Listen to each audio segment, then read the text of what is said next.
Okay, we should be wired for sound. Thumbs up from Phil. Cool. Okay. So this sermon's developed out away from the one that I was going to give, which was going to look at ancient Jerusalem.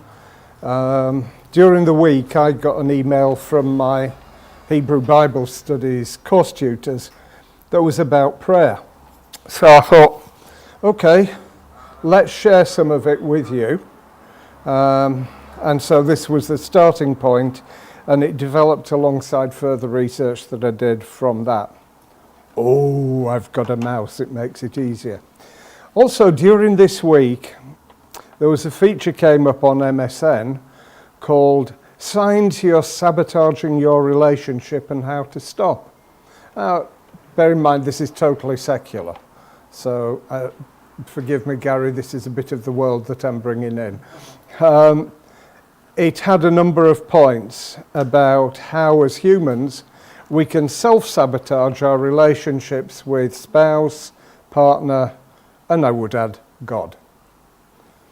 That could happen because we can think, God knows I've had a busy day, got a heavy schedule, I've got my wife to keep happy, family, homework from work perhaps. I'll catch up later, so the day's heavy toll gets in the way, and before we know it, we've fallen asleep on the sofa, almost sleepwalk to bed, kneel down for a short prayer, maybe even pray in bed of protection and hit the sack and sleep. So I'll give you some of the points from the article because I think it might strike a chord or two. Cheating. Now, look at how Israel cheated on God. It's called idolatry in the Bible, but nonetheless it was cheating on the relationship because God said, have I not been a husband to you? And so his answer was with Israel first. You want to be with the Assyrians and your neighbours? Then go. I'll give you a bill of divorce. Lack of commitment. Can't be bothered. Holding grudges. Not communicating. Mind reading. And by that, thinking you know what's going on in someone else's head when you haven't a clue. Passive aggression, which comes from deep inside and begins with discomfort at the thought of negative emotions of confrontation about something, which can lead to misunderstanding and confusion. And we know that God isn't the author of confusion, so that's coming from our very deceitful hearts, according to Jeremiah. Withholding gratitude. If you actually read in Revelation when the various bowls and everything else are happening on earth, what's the one thing that God says? And they still weren't grateful. It didn't work. Unrealistic expectations. Emotional unavailability.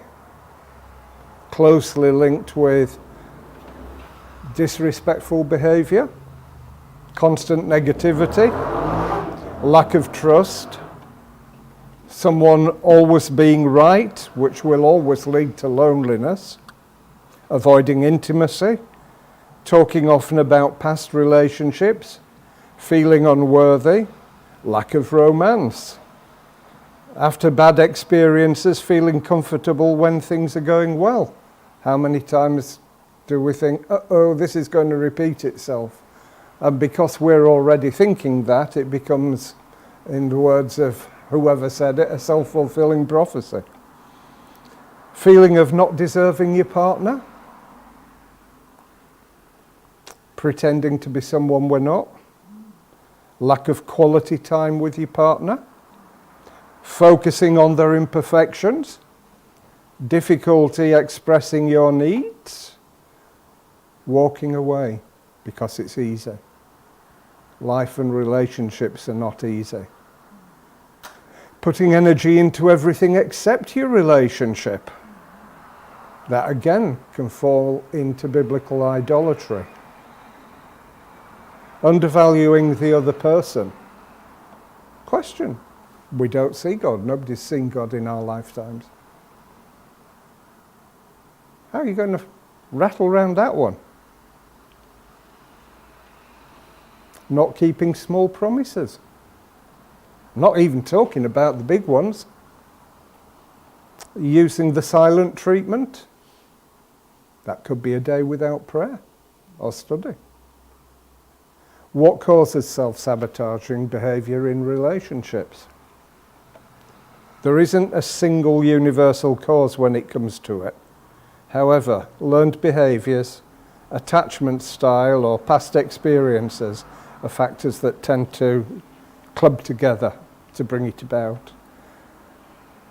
The healing that's needed to deal with these underlying causes, the world talks about going for behavioural therapy.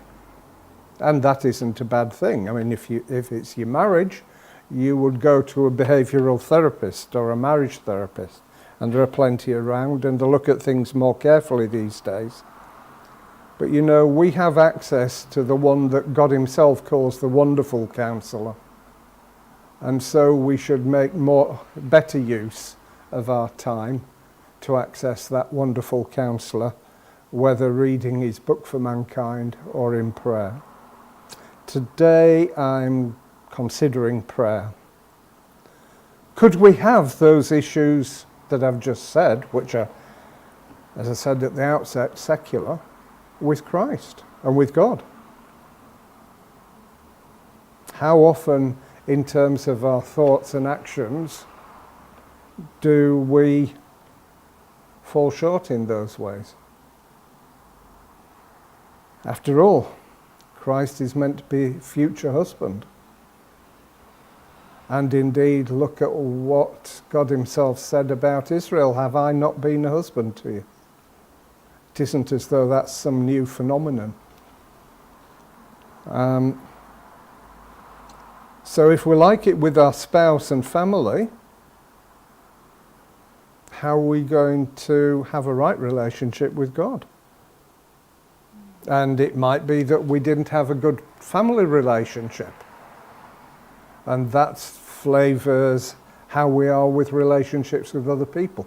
Can be a myriad of things that get in the way, but the focus of it all should be special time with God, who we believe has the wisdom to help us resolve all those issues, that we can know the joy of heaven that he wants us to know.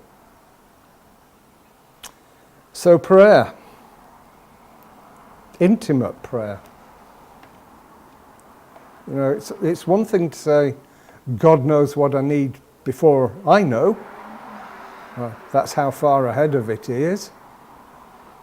But sometimes it's very difficult to live with that in your mind. In the English language, prayer is largely defined by the idea of asking. And in fact, if you look back in the English of, say, Shakespeare's period and things like that, within the plays, you would hear phrases like, I prithee this, I prithee that, which is effectively saying, I pray thee to do such and such. So the basic concept here is a heartfelt request. We might not always see it as a heartfelt request, but nonetheless, that's what it is. And that can overspill into our concept of prayer.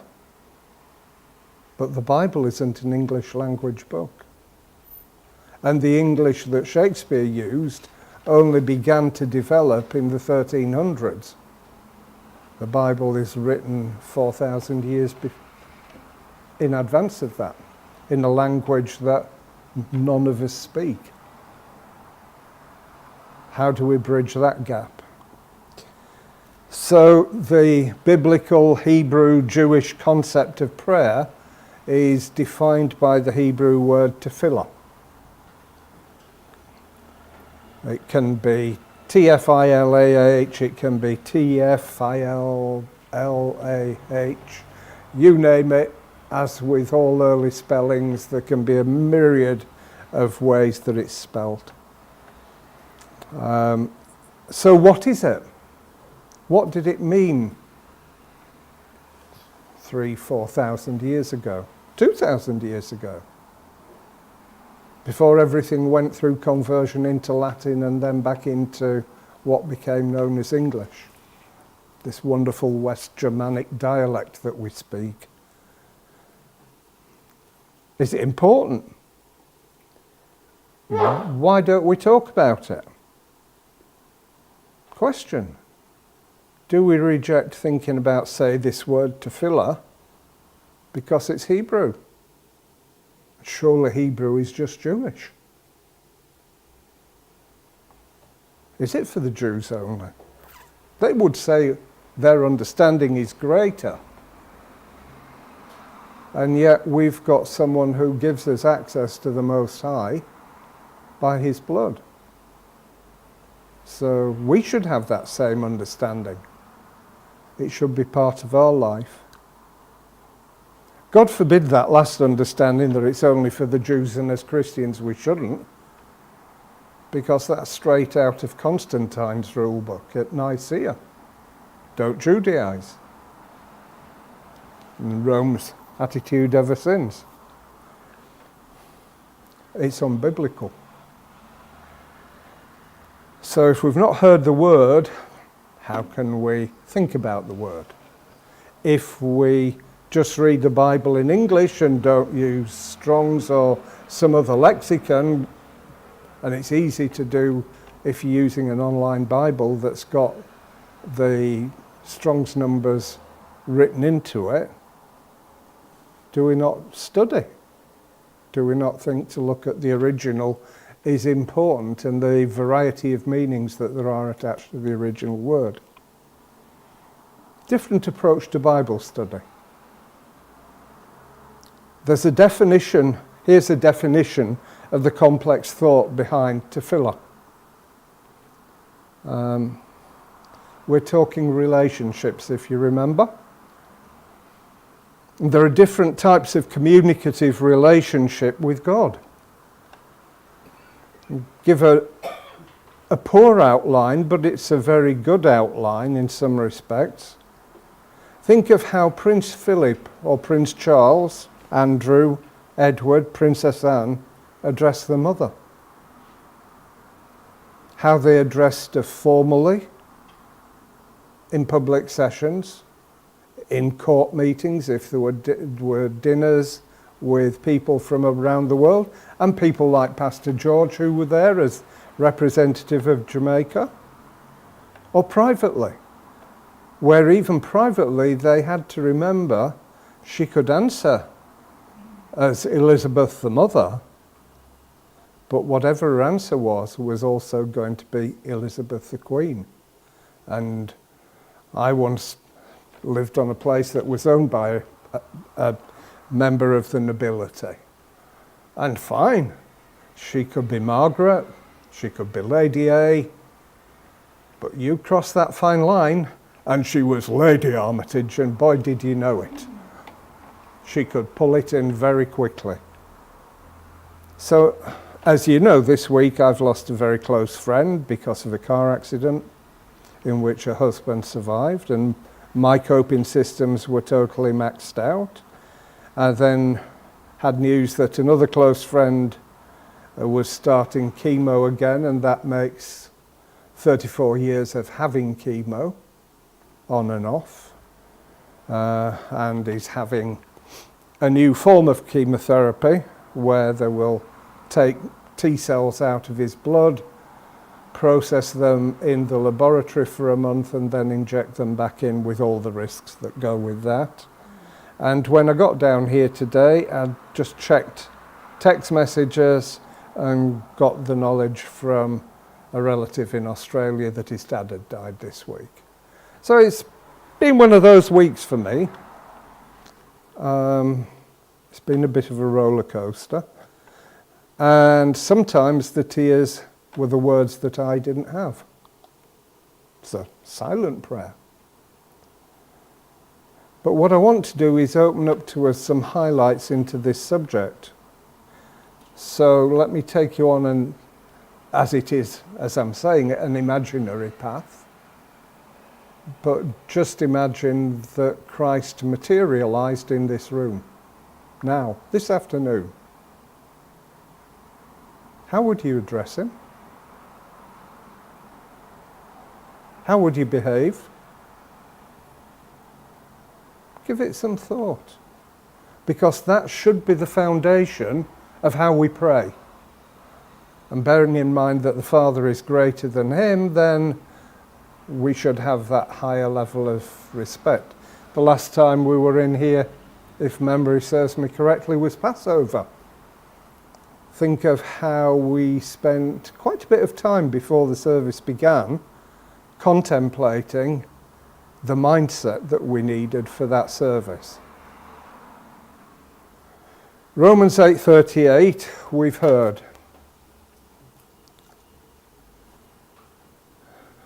At least I think it was 8:38. I'm persuaded that neither death nor life, messengers, principalities, powers, neither the present nor the future, nor depth nor height, nor any other creature shall be able to separate us from the love of God which is in Messiah Yeshua our Master. Those are words. But when you start to think about it, that the King of eternity, in every aspect, whether you think of eternity being the vastness of space, the microcosm that is the stamen of a flower, that's the person you're talking to. The people that spiritually worked out how all this system that we take so for granted should work together. How much it could take before God said, enough, they're destroying the creation in a way that it wasn't designed to be. So, what is prayer? What is this relationship? And what isn't it? A key element of our relationship with our Creator is to serve him with all our hearts, souls and minds. The Hebrew word for serve is avodah. And the meaning behind that is a sense of laborious work. But what kind of labour can the heart do to serve God? Let's ask the questions. Let's not be afraid to ask the questions, and if we don't know, let's ask the Holy Spirit to ask the questions for us and lead our hearts into the right sort of relationship. The classic answer of that is the awakening of the hidden love within the heart until a state of intimate union with the divine is achieved. I repeat that.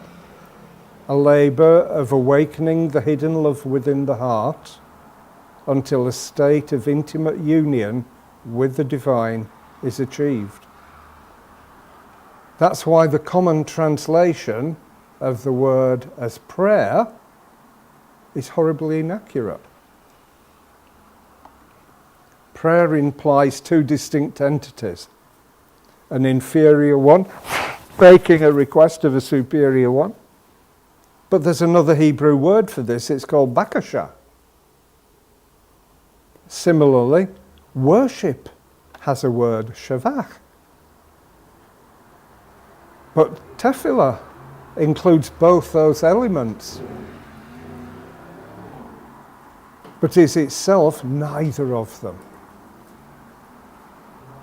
Instead, communion may be a better word, as defined by a joining together of mind and spirit. But none of these convey the flavour of tefillah. The common preference is to stick to the original. Alternatively, daven is used. Now that is a Yiddish term, so Jewish German, related to the same root as the English word divine. And yet stop and think, the Bible says we're not to divine.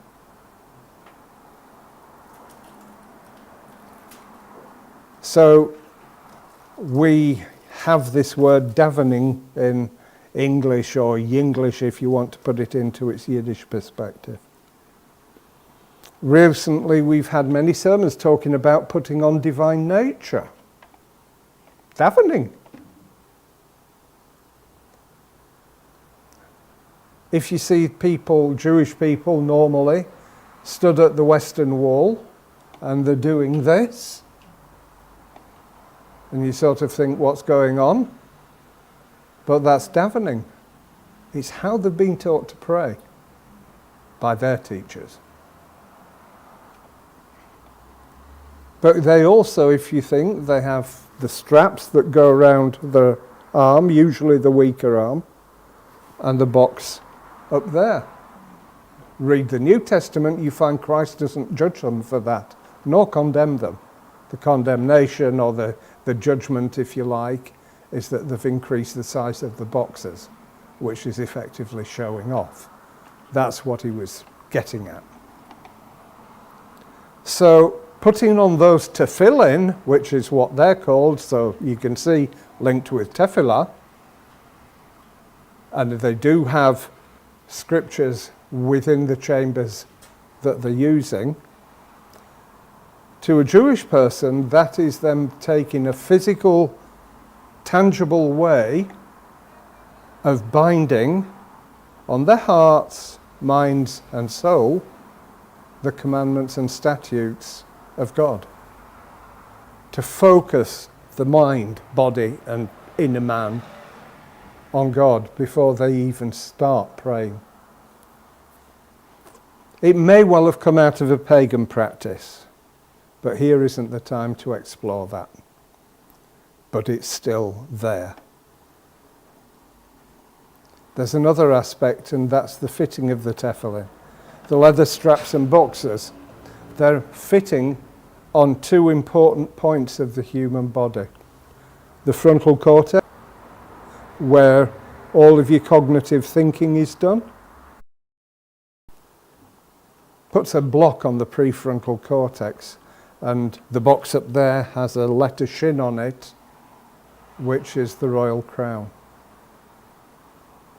So in fact it's a very clear statement of who your God is, in a physical sense.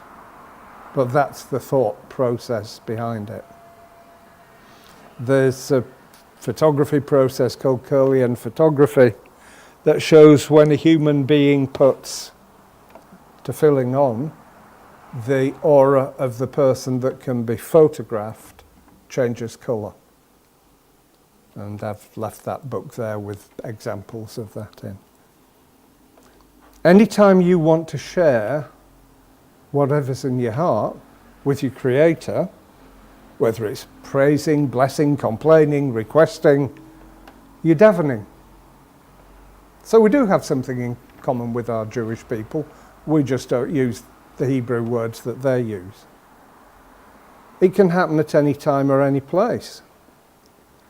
I remember once seeing a video of, and I'm not going to remember his name, but the young guy who was born without arms and limbs and is a Christian preacher and a counsellor to young people on how to behave and not let physical problems get in the way.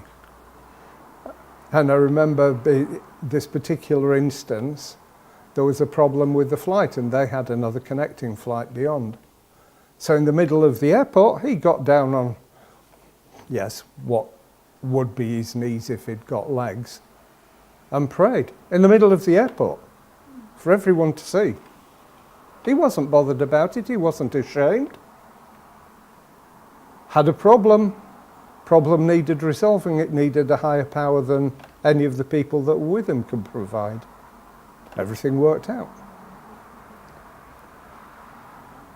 So that's what I mean by it could happen anytime, any place. It's actually coming from the heart and the heart's genuine concerns and the mind's awareness that there is a higher power. Traditionally, aside from speaking to God, whenever people feel the need, the Jews have 3 daily prayer times in synagogues. We don't have that luxury. To have morning, afternoon and evening. And some of that goes back to when the Jews were exiled into Babylon, and the men of the Great Assembly saw that the younger generation wanted to speak to God as they'd seen their fathers and mothers do, but couldn't find the words.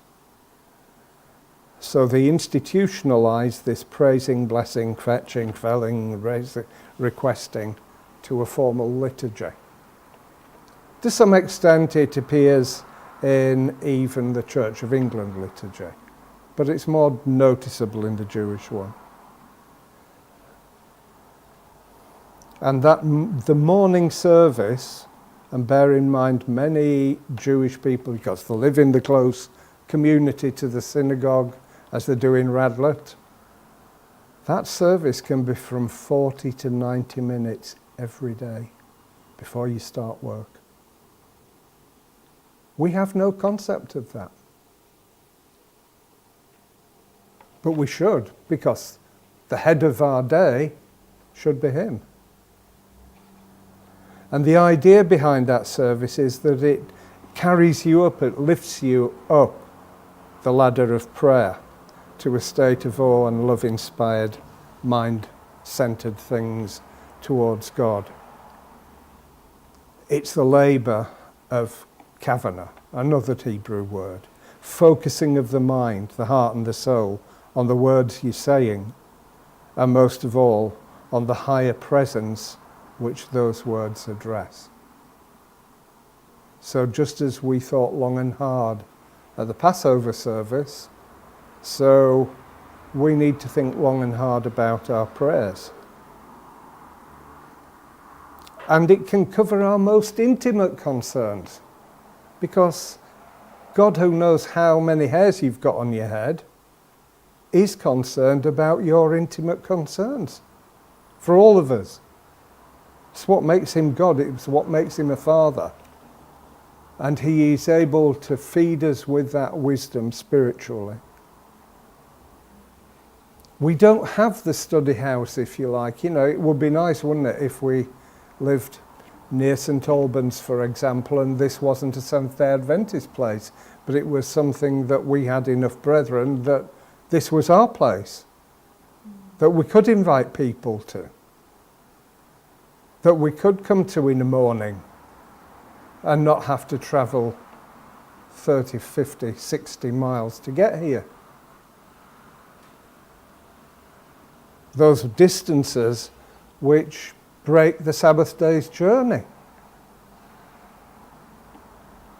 and can fry our minds by the time we get here. So our minds actually aren't focused anywhere near where they ought to be by the time we get here.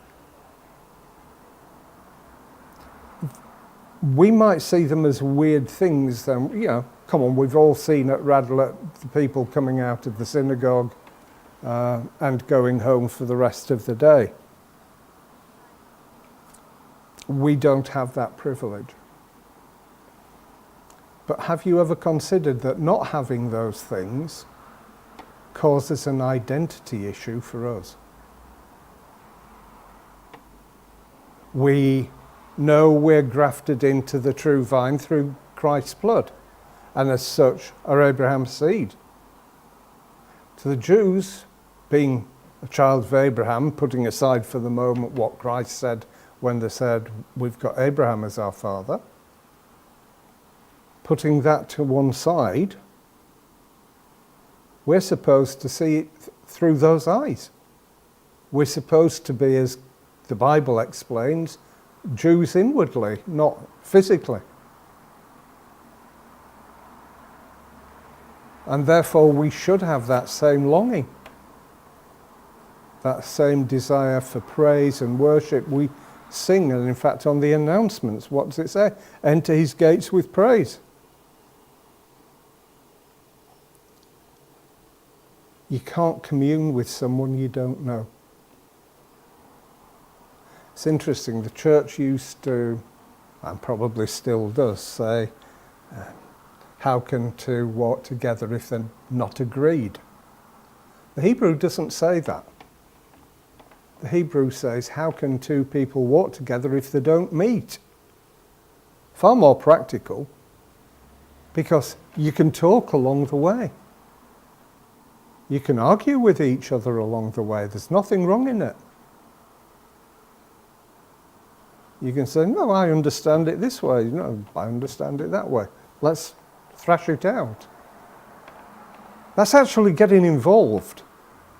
It's not just being a sponge and accepting what you're told is right.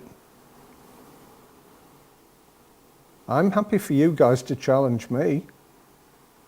And if I can't come up with an immediate answer, I will certainly work to find an answer. But this community thing counts for a great deal. That's why the picnic's going to be a good thing. It's a time to be together without it being on the Sabbath. It should be special because it's time together where we can talk about our problems, our mental aches and pains, if you like, on various things. So knowing God is an important part of prayer. And yet when we were sinners and didn't know him, look at what he did. Because he so loved the world.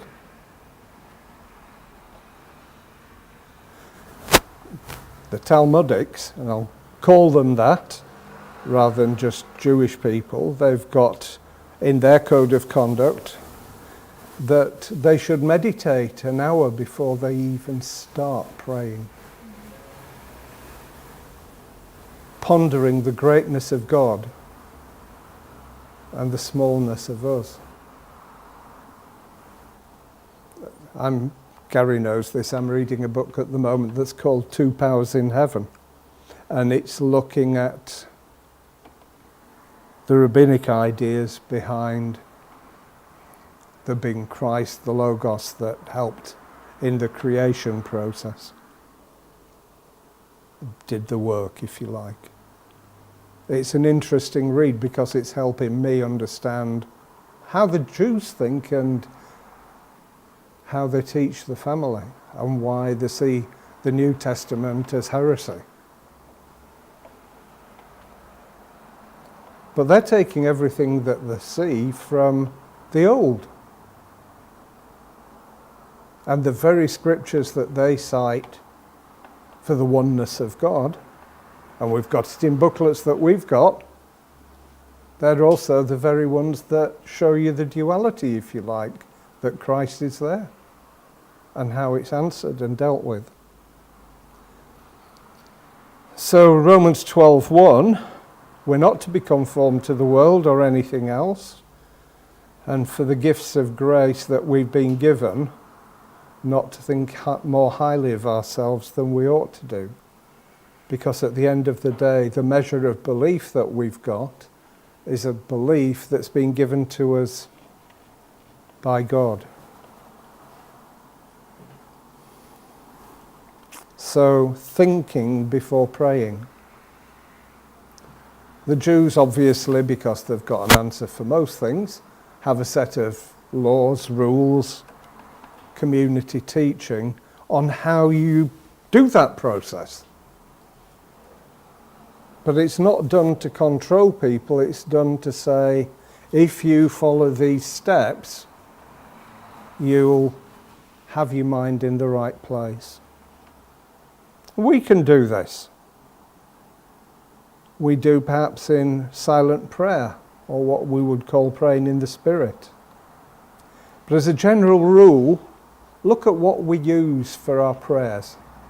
It's got to be the heart, there's got to be the mind, there's the tongue, which is like a rudder, and lips that look at all the things that the prophets and the disciples said, I'm of unclean lips, cleanse me.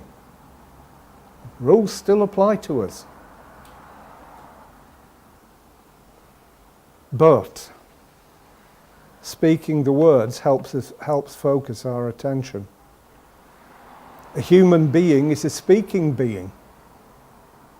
Unique in that sense. That cognitive ability.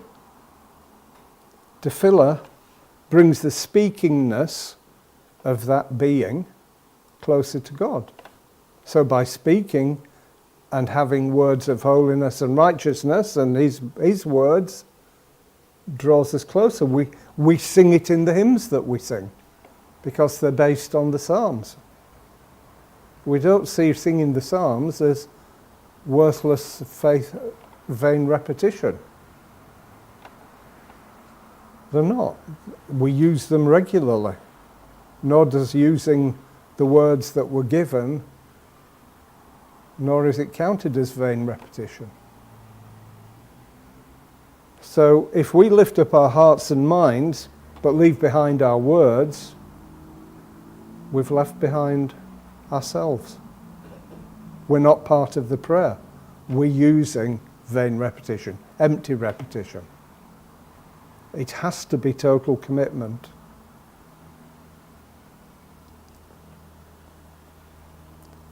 Doing something, a good work, helping someone, whatever that good work might be, is similar to tefillah.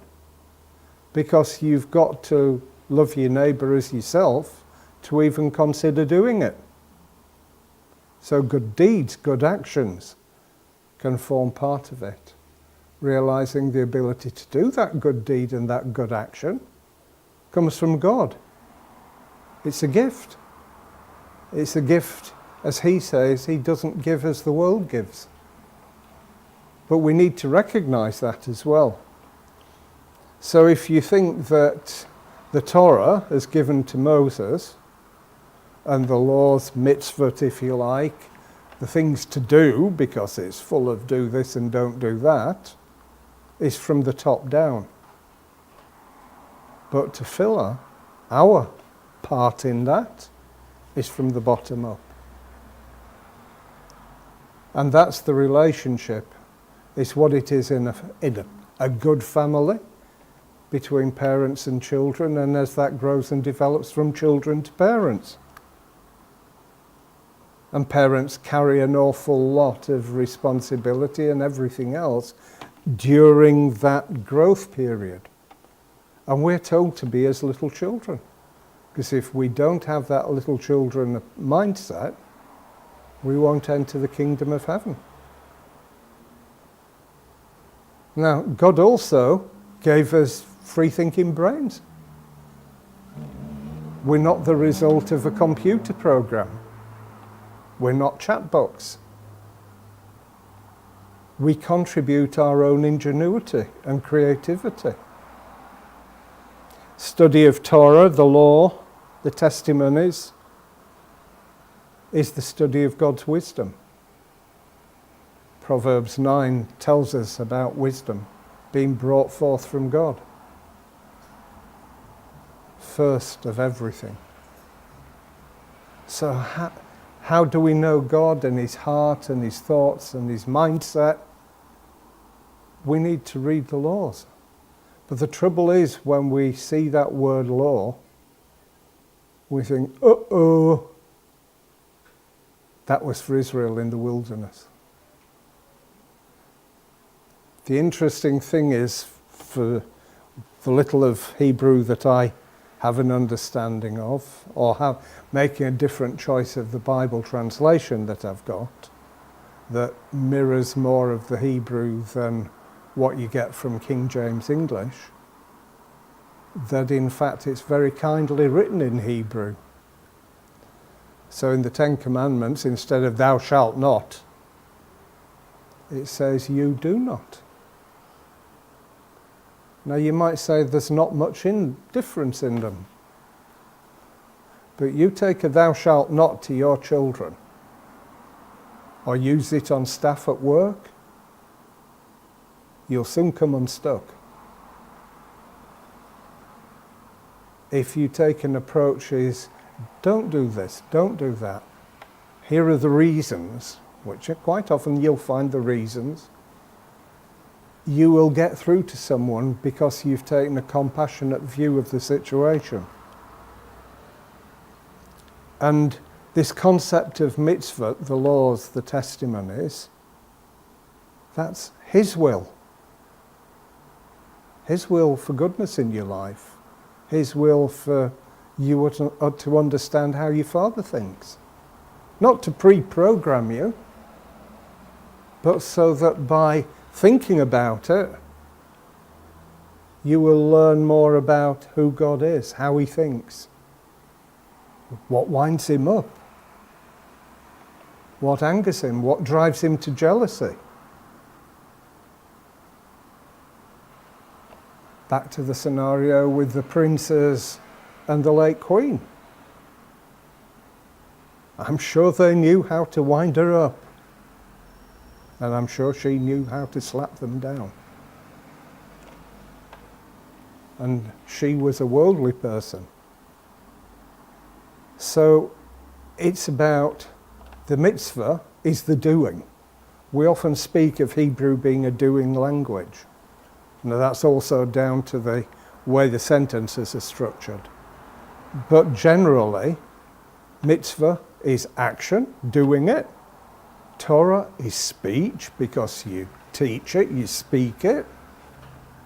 Tefillah is thought. It's a paradigm. As humans, we have three, I'm going to say modi operandi. You used to modus operandi for one. Namely, action, speed and thought. Speech and thought. The same combination. It's not some Jewish mystery. It's normal to all of our lives. When you're at school and you're learning things at school, or you've got a new job and you're learning things, talk about it. If you've got a good manager, they will engage with you to talk about it. Ask questions. You got a problem, don't carry it. Ask. And Torah is concerned with speech. Have you ever considered when God spoke, and put aside the film of the Ten Commandments, when God spoke, he speaks with fire. We know that. You get the one definition of that when the fiery tongues sit on the disciples in the New Testament. Have you considered that the fire that he spoke, the letters that he spoke, the words that he spoke could be seen? The Hebrew implies that the Israelites saw the words, which is an interesting concept. Because God is spirit. So whatever he says, yes, it can be heard, but it's also spirit. And therefore it comes out of his heart. That's why God always says, oh, that they had a heart for me. Back to being faithful in your relationship. There's a verb behind tefillah. And the word is lehitpalel. Why Hebrew has such bizarre sounding words, I cannot give you an answer. But that means self-judgment or introspection. Do you remember when Paul said, I judge myself hard, firmly, so that I can be gentle with others? To keep yourself on track, that you can interact with, as Christ did, with, for example, all the people he interacted with in the public meetings, or the people that had problems. He was strong enough in his mindset with God. He was unshakable. And that allowed him to be kind, recognizing the weakness and the frailty of the flesh and the human mind. But we are given an opportunity to have God's Spirit to help us in our weak state, which is how we overcome evil with goodness. It's Shouldn't surprise that when God's Messiah was asked by his disciples, how should we pray? He taught them what to request, insisting that they address our Heavenly Father as our Father, the Heavenly King as our Father, he who has dominion over myriads of angels, rules above the planetary system that is so far away to us. And the vain repetitions he speaks about in Matthew 6-7 are about the pagan approaches to prayer, which is very much a gimme, gimme, gimme.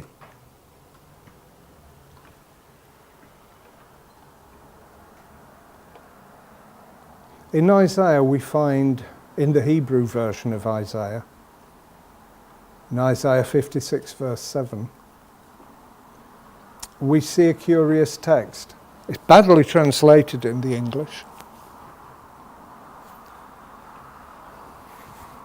And it says, "These I will bring to my holy mountain and make them joyful in the house of my prayer." The English says, "in my house of prayer." But in fact, the Hebrew is the house of my prayer. Think about that one. How is it possible for God to engage in prayer?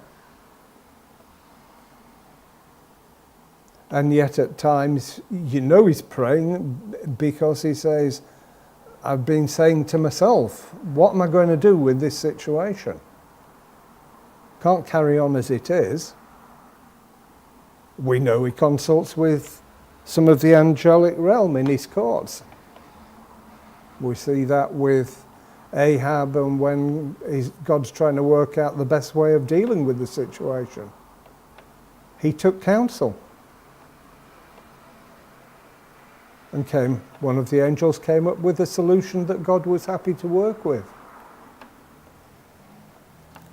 But why did the translators change the raw text? Does it help with our understanding if it's God's house, his house of prayer for the nations? The implication of the way it is in the Hebrew is that it's God's prayer that the nations will come and will engage in a to and fro conversation.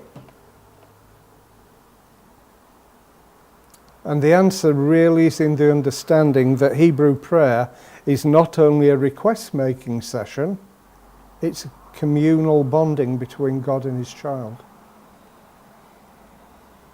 Best not done last thing at night or when you're dashing to get out to work, but making time. The house of his prayer is therefore where God himself engages in introspection. He considers us. We pray. You can read it throughout the Psalms. When David's saying, "Search me for hidden sin," he's asking God to literally search his inner being, the thoughts and intents of his heart, which we know the Holy Spirit does,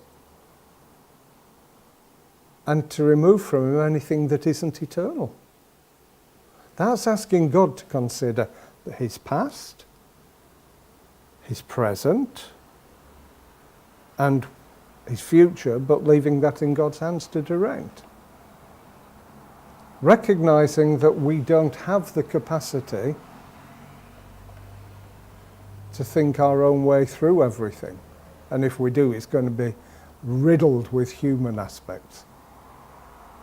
Even if we study the Bible intently day in, day out, we've still got so much human stuff in us from early childhood that it's there and it affects. So a couple of questions. When Jesus returns on the clouds, and that phrase "on the clouds" is literally an ancient Near Eastern phrase that's used to describe the arrival of godly beings. So the Baals had it in their protocols as well. Would we, you, me, know the protocol to greet our King? Do we expect to be given the words at that time?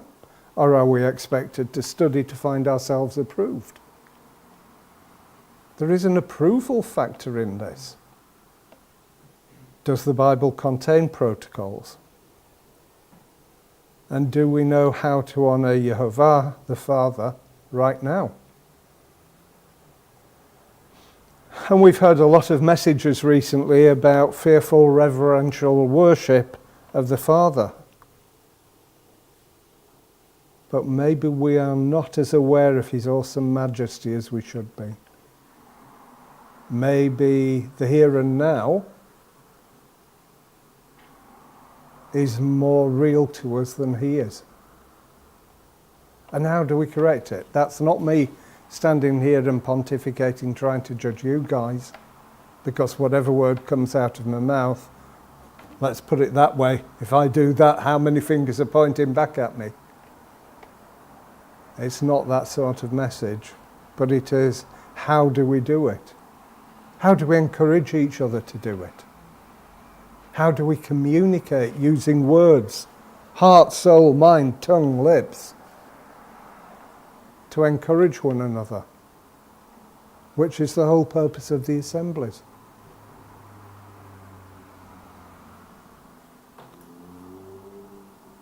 And that's what this message is about. Now, I can tell you now that this message is likely in 3 parts. I had to draw a line at one point, and Gary knows I've already drawn a line in it because of the time factor. James 4:7, or James 4 generally, but subject yourselves to Elohim, resist the devil and he shall flee from you. Draw near to Elohim and he shall draw near to you. Cleanse your hands, you sinners. Cleanse the hearts, you double-minded.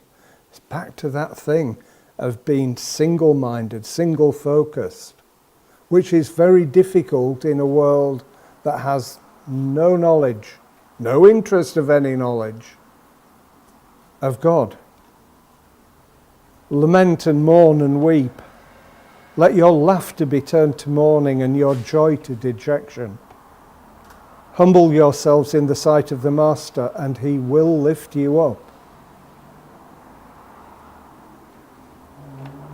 Earlier you heard me use the word Kavanagh, and not to be confused with the TV series of the same name, entertaining though it was. This time it's the Hebrew word, a strength of intention towards God. You know, how many times do we read of David saying, I purposed in my heart to obey? We're not taught these things in school, which leaves us incredibly vulnerable. Getting your heart, soul, strength and mind right with God first. Fulfillment of Deuteronomy 6. What's the greatest commandment? And you shall love Yehovah your Elohim with all your heart, soul, strength, your physicality. This is meant to be cut deep into our hearts, that if we're hit with things from the world, whether that's tribulation at a superficial level perhaps, or the great tribulation, that we're not going to be shaken. It's God's will that if the heavens and earth are shaken, that we will be there, stood on that rock of salvation, and be as immovable as his Son was. That's the whole purpose of having your heart and soul and mind right with God. Deuteronomy 6:4. Hear, O Israel, Yehovah our Elohim. Yehovah is one, and you shall love Yehovah your Elohim with all your heart, with all your being, and with all your might. And these words which I am commanding you, not giving you a choice in this one, shall be in your heart. That's Deuteronomy. It's not, Jeremiah, and I'll write the words of my law on their hearts. God's mind was already there, way in advance. I was originally going to speak about the impact of the Greek gymnasium in Jerusalem. I'll touch on one particular point here, one I've mentioned before. Some of the Jewish men, including the priests, wanted to use the gym as a gym, but the gym wasn't just fitness first or pure or whatever that we have these days. It was an educational institution. So for those of you familiar with the German education system and some of the European ones, the secondary schools aren't high schools, they're gymnasiums, centres of higher learning. And that was true then. And the Greek concept is that to be able to have a higher mental state, you need to have your body down to as much perfection as you can get. I want to say the proverbial gym bunnies. But it's there. The fitter you are in health, the easier it is to focus your mind. So there was Hellenistic education involved, the philosophy schools. All of those principles were taught in the gymnasia. The same with the Roman ones. But of course the big thing was that you went to the gym naked. The Greek idea was that the naked body was the perfection of God, which led to other things, obviously. But of course the one thing that stood out was the Jewish men that were going. It was obvious they were Jewish, because the sign of the covenant with Abraham was circumcision. So a lot of people, and they got ribbed, they got scoffed. You know what school kids can be like when you're at school and you're different to the rest of them.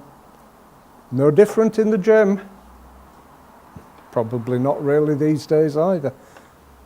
So in fact, they looked at different ways that they could either cover the circumcision, and there were techniques for that, and reversing the circumcision, which meant skin stretching. But I hadn't considered something till I was reading a fairly complex article on it, that because it's the sign of the covenant between God and Abraham, and therefore the eighth day covenant with the Hebrews, to reverse that, as someone raised in a Jewish household, is to tell Yehovah to take a hike. That your loyalty is more in line with the Greeks and their gods than with him.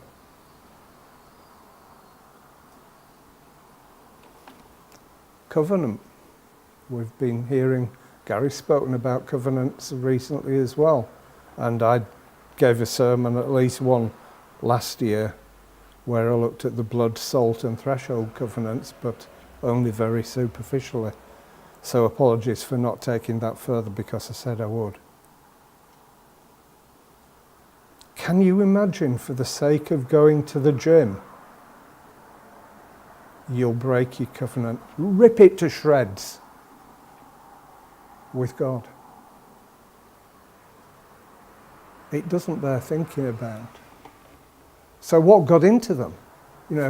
Is that a really good example of what happened with Israel throughout the ages of the Baals doing battle and blinding Israel to the meaning of what they were doing?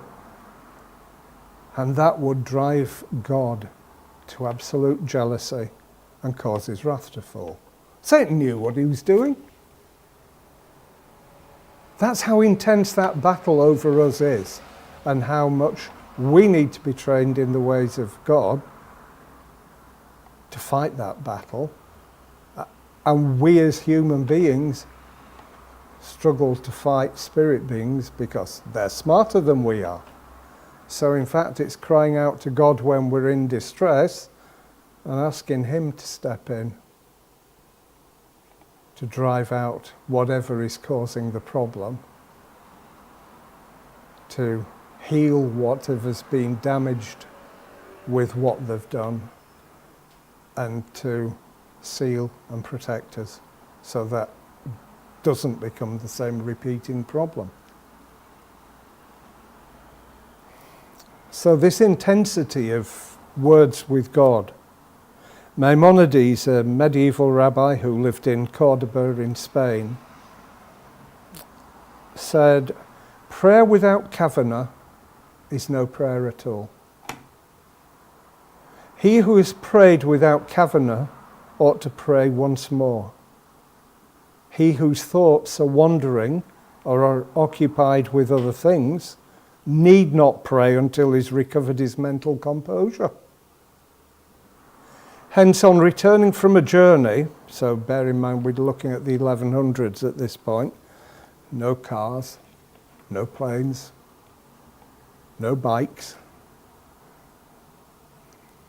On returning from a journey, or if one is weary or distressed, it's forbidden to pray until his mind is composed. Interesting.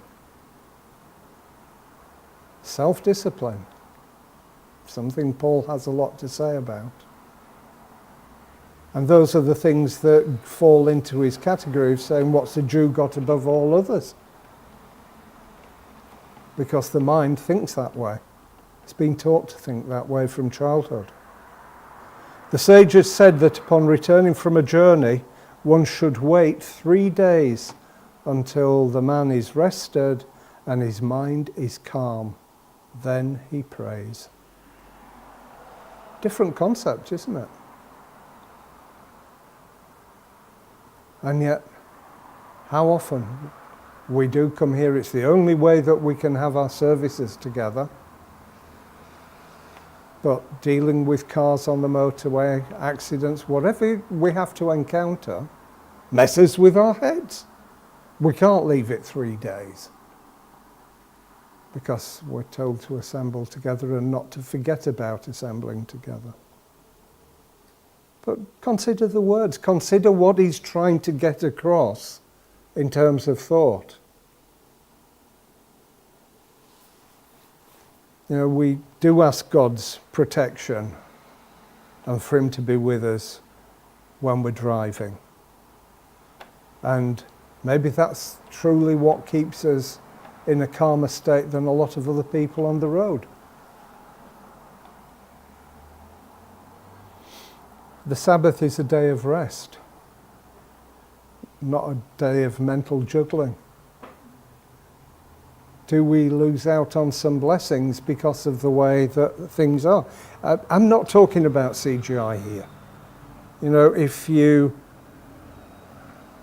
the reasons for the Sabbath day journey limit, or there were in Israel and in Jerusalem. As a corporate church from worldwide to now, we ignore those things. But it's because where do we have a meeting hall that is fairly central to the people that we've got? So we expect people to travel 70, 150 miles there and back. I remember people in the 60s driving 80 miles from the coast into Leeds for services. And when the services weren't in Leeds and they were in Manchester, adding another 30 odd miles onto that. Think about the distances the Americans travel.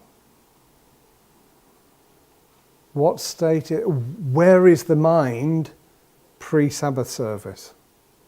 You're going straight from your car, you're loading the stuff into the kitchen, your mind is going through all of that lot. And it's an automatic reaction in some respects that we do these things. You know, look at Agnes and Esther and Matt today being caught with the M3 closed down. The devastation was, we're going to be late, we can't help it. The choice was we could turn around and go back, but the choice that they made was to come forward. Tough call, girls. Sorry, Matt and Matt. But you know, that shows the heart behind it, even though the physical got in the way.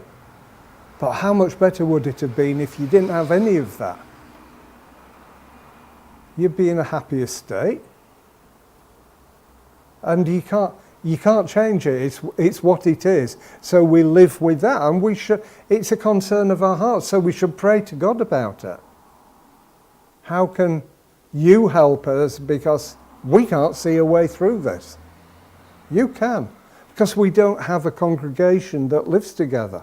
If you think of those early New Testament churches where they were talking about if they've got a second property, selling it, and if you like, creating a community where they lived close by each other.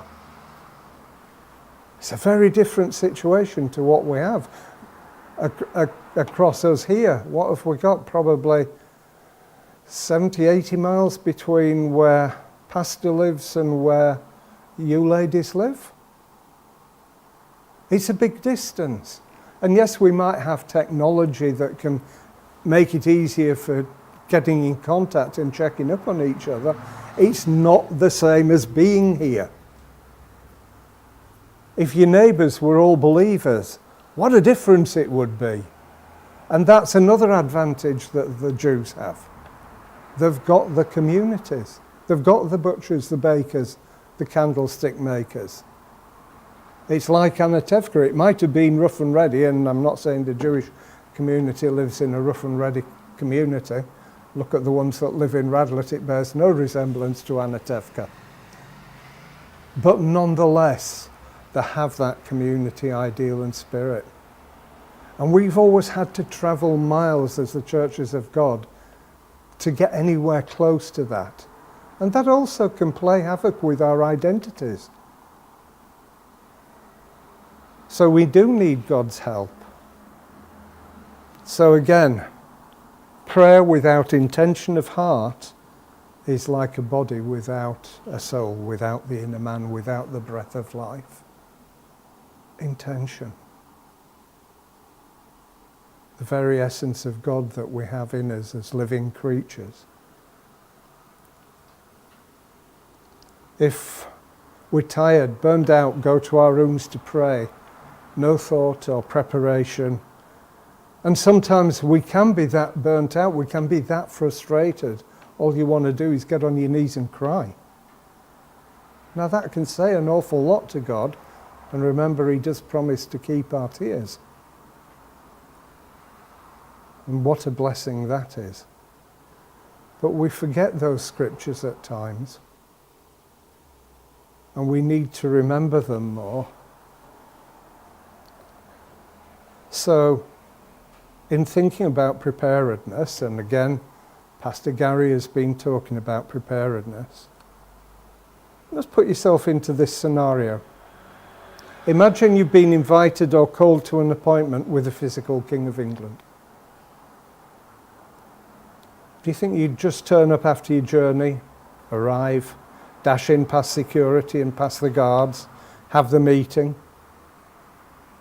Could it be that superficial? I think you'd be thrown out. You'd have been prepared well in advance, received instruction in the protocols, taught how to put your hand out for the handshake. If you're asked a question, instructed in how little you say and that it's not about you. You'd be expected to keep to that protocol and keep your speech to an absolute minimum. Many years ago I had briefings like that with World Wildlife Fund because we were going to have a Royal Film premiere and looking to present as part of an income drive for World Wildlife coming out of the proceeds from the box office takes of the film. I can assure you there were no shortcuts. and every point was covered in the contract. Because, of course, they had the royal warrant, they had their protocols, and we had to comply. Now, God shows us a lot of leniency, and we do call him Abba Father, we do cry out. But let's also remember he is King of the universe. How much greater honour to him should he have than we give to King Charles, the late Queen, any of our world leaders, and yet we're told to esteem them, pray for them. Look at how Daniel spoke about and to Nebuchadnezzar. Could you imagine being a Jew? It's like going up to Hitler and saying, may you live forever. Let's keep it in perspective. How fearful would you be going into that situation when you know that he's killing off everybody? Look at Haman and what he was scheming behind the scenes. We're in the same situations, maybe not to the same extent at the moment, but what's been, we're told, will be again. So let's remember from Proverbs, the fear of Jehovah is the beginning of wisdom. That's the wisdom that we want, not the wisdom of the world. It's important. Do you know why it's important? Not from my perspective, from his perspective. It's him saying, this is who I am. This is how I want and expect to be worshipped. The being that became Satan lost sight of that. Iniquity was found in his heart. Let's not follow that pathway. In Proverbs 9 verses 1 to 18, I'm not going to go through it, but it's that age-long competition between wisdom and folly and virtue and vice. Look at what God said to Cain in the beginning. Rule over this sin. Rule over it with his wisdom. Because sin waits you, folly awaits you at every corner. That hasn't changed. That's the price paid for that tree in the beginning. The palace of wisdom is very attractive. Well built, well furnished. It's reared up on 7 well-hewn marble pillars in a quadrangular form, the entrance being left wide open. Enter his gates with praise. An eternal mansion. It's stable and beautiful. It's unshakable. Great preparations are being made for the feast, which is open to all, in striking contrast to the private supper to which vice allures the unwary youth. The beautiful owner also sends forth her maidens into the public thoroughfares to give free invitations to all who will accept them. Look at Matthew 22. Only to the simple or child-hearted and not to the scorner is the invitation addressed. Wisdom lets the scorner pass. Why? Because a word with him would only recoil on herself and would add to his wickedness. To scoff at things which are holy and to scorn the divine power is to risk the sin that is never forgiven. Serious words. Such is the man who enters the feast without the wedding garment. That is very clearly defined. Remember how Jehovah told Moses to build the tabernacle to mirror the heavenly one? Numbers 28. I'm not going to read it. Time. It mirrored the heavenly. Let's consider this in our hearts. We're supposed to be creatures after God's own heart, as David was, after God's own heart. His heart mirrored the heavenly. We might struggle to think that. We might see his sins. Blessed are those whose sins are covered. We know the appointed times, the invitation to come before the King of the universe at his request. The Moedim, Sabbaths, holy days, set apart times. These times, the Moedim, are linked to Hebrew word H3259, Yahad. It's a primitive root. Means to fix upon by agreement or appointment. By implication, to meet at a stated time. To summon to a trial. To direct in a certain quarter or position. To engage for marriage. To agree, make an appointment, a time. To assemble, ecclesia. Betroth, gather, meet, and set a time. The very heart of the word ecclesia in the Greek. That heart, mind, soul, the purpose, defined clearly in the engagement contract. Do we understand it? Not just vain, empty words, but used and issued by fire from the mouth of the Most High, the Ancient of Days. In this throwaway society, please can we learn that God doesn't use throwaway words.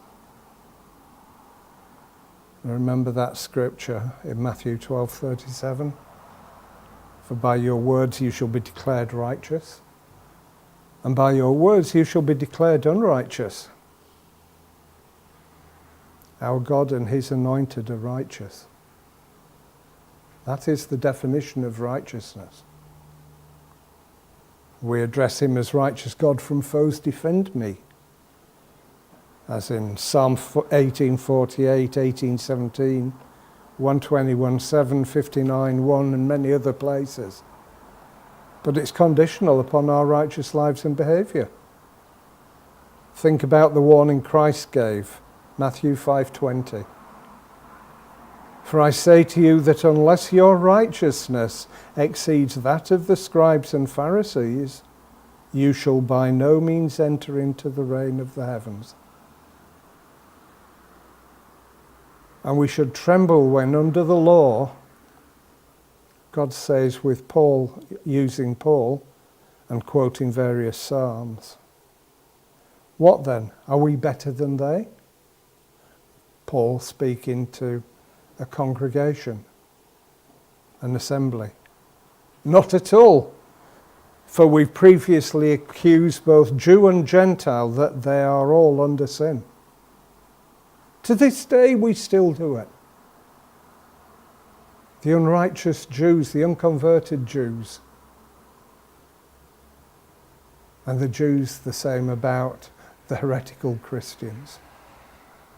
And yet we were supposed to be the way of God, making the Jews jealous, that they'd draw close and would learn about Christ.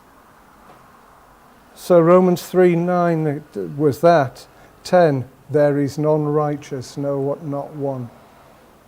No one is understanding, none seeking Elohim. They've all turned aside. They've together become worthless. Are we worthless? Do we think we're better than we are? There's none who does good, by God's definition. No, not one. Their throat is an open tomb. With their tongues they have deceived. In the Tanakh, in the Old Testament, where does it say? We've inherited lies. Was that for them and not for us? whose mouth is filled with cursing and bitterness. Their feet are swift to shed blood. Ruin and wretchedness are in their ways. The way of peace they haven't known. There is no fear of Elohim before their eyes. But, and God is always very good at providing that way of escape. Romans 3:19. We know that whatever the Torah says, it says to those who are in the Torah, so that every mouth might be stopped, and all the world come under the judgment before Elohim. Therefore, by works of Torah, no flesh shall be declared right before him. How's that for a bold statement? Is there any wonder the Pharisees firmly believed then and still believe now that Paul was a traitor? For by the Torah is the knowledge of sin. But now, apart from the Torah, a righteousness of Elohim has been revealed, being witnessed by the Torah and the prophets. So Moses, as Christ said, witnessed about him, taught about him. And the righteousness of God is through belief in Jesus the Messiah, Yeshua the Messiah. To all and on all who believe, there is no difference. So let's not say we're better than them or they're worse than us. For all have sinned and fallen short of the esteem of God, being declared right without paying by his favour, through the redemption which is in Messiah Yeshua, whom Elohim has set forth as an atonement through belief in his blood, to demonstrate his righteousness. Because of his tolerance, Elohim had passed over the sins that had taken place before. To demonstrate at the present time his righteousness, that he is righteous, and declares righteous the one who has belief in Yeshua, Jesus. Where then is the boasting? It's shut out. By what Torah? Of works? No, but the Torah of belief. For we reckon that a man is declared right by belief without works of Torah. Or is he the Elohim of the Jews only, and not also of the nations? Of course, the nations are included. Since it's one God who shall declare right the circumcised by belief and the uncircumcised by belief. So do we nullify the Torah through belief? No. On the contrary, we establish the Torah because it shows us how far we've fallen. God is more than Western Christianity puts him to. As God our buddy, Christ our buddy. You know, someone would take to the pub and have a drink with. I'm sure, you look at examples. He was with people that were drinking and things like that, and the Pharisees were, he's a drunkard. He's a fornicator, he spends time with sinners. But he's a very present helper. But he's first and foremost our King, and deserves our utmost respect and honour. And it's our duty to show him that respect, deference and honour. Psalm 141:1, I've cried out to you, hasten to me, give ear to my voice when I cry out to you. Let my prayer be prepared before you as incense. What a beautiful way of thinking about prayer, as incense. You know, God gave some very special formulas for the creation of the incense for the tabernacle and beyond into the temple. You find it in Exodus 30, verse 34 and through to 38. I suspect we're out of time, and so I'm going to say I'm closing it there, and we'll take it up in the next one, where I'll look a bit more at temple service and what was required in the temple. But remember, if we're to prepare our prayers as incense before him, we'd better have the right formulation, the right protocol, which we'll look at more closely in a future message. Thank you.